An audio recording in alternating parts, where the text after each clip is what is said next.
સુરત શહેરમાં હોટલની આડમાં ચાલતું કૂટણખાણું ઝડપાયું હોવાનું સામે આવ્યું છે। શહેરના અડાજણ પોલીસ સ્ટેશન વિસ્તારમાં આવેલ અડાજણ એલપી સવાણી સર્કલ પાસે હરિઓમ પેટ્રોલ પંપની સામે મંગલદીપ કોમ્પ્લેક્સના ચોથા માળે ધ ફ્યુઝન નામની હોટલમાં ગેરકાયદેસર ચાલતા દેહ વેપારના ધંધા ઉપર એન્ટી હ્યુમન ટ્રાફિકિંગ યુનિટ દ્વારા રેડ કરવામાં આવી હતી। તો આ રેડ દરમિયાન હોટલમાંથી 6 વિદેશી મહિલાઓ મળી આવી હતી, જ્યારે માલિકો, ગ્રાહકો સહિત બહારની પોલીસ દ્વારા ધરપકડ કરવામાં આવી છે।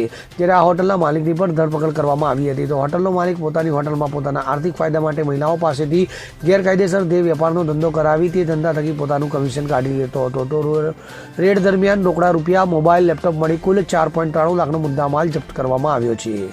નરેશ સિમરન સાથે CN24 ન્યૂઝ, સુરત।